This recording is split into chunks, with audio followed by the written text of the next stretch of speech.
Hello folks, I would like to present a critical question to you today. Have you counted the costs? Now in Luke 4:28, Jesus speaks to the disciples and he says, if one of you would want to build a tower, surely you will sit down and estimate the cost. Now it's the same for us in practical everyday living.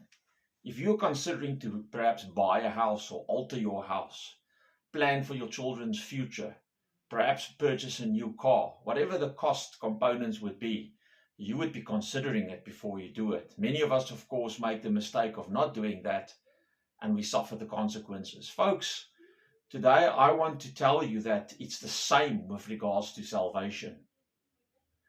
Salvation is not just about accepting Jesus at a stage in our life. Salvation is about a point of becoming justified in the eyes of the Father. That's the day when you are regenerated, when you receive Jesus. And from there on, we embark on a road that we call sanctification, a road of holiness to become more and more like Jesus. And that road will continue until the day that we meet Jesus, where we will go from glory to glory. Now, this counts for all of us. My question to you today is, where are you on your road of sanctification? Where are you on your road of counting the costs with regards to your own salvation? I would like to read you a little excerpt from R.C. Ryle, a book he wrote more than 100 years ago called Holiness. And he says the following: I grant freely that it costs little to be mere outward Christian. A man has only got to attend a place of worship twice on a Sunday, and to be tolerable, moral during the week, and he has gone as far as thousands around him ever go in religion. All this is cheap and easy work. It entails no self-denial or self-sacrifice. If this is saving Christianity and will take us to heaven when we die, we must alter the description of the way of life and actually write, wide is the gate and broad is the way that leads to heaven. Now, folks, we all know that that scripture is the other way around in the Bible. It is a narrow gate and few people enter it. But it does cost something, Ryle continues, to be a real Christian.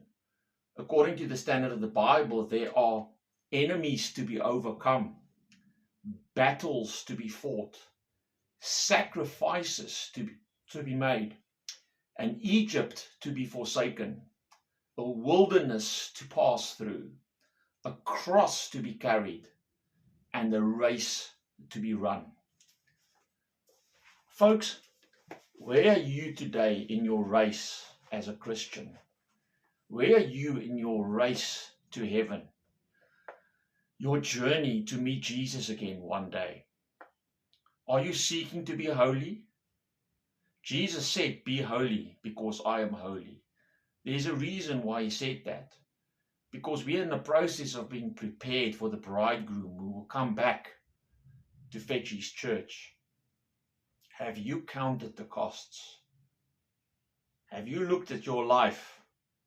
Have you reflected? Have you taken stock?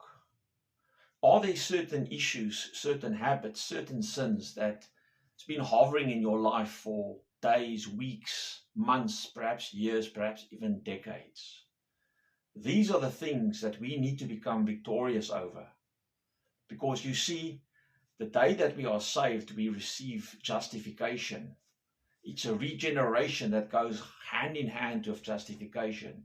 So I'm not today cheapening Jesus' blood on the cross by saying that it's not finished and that he has not already bought our salvation for us. What I'm saying is the fruit of that salvation should surely manifest in a Christian's life in a way that you can see and witness that there is a real strife towards becoming more like Jesus. Have you counted the costs?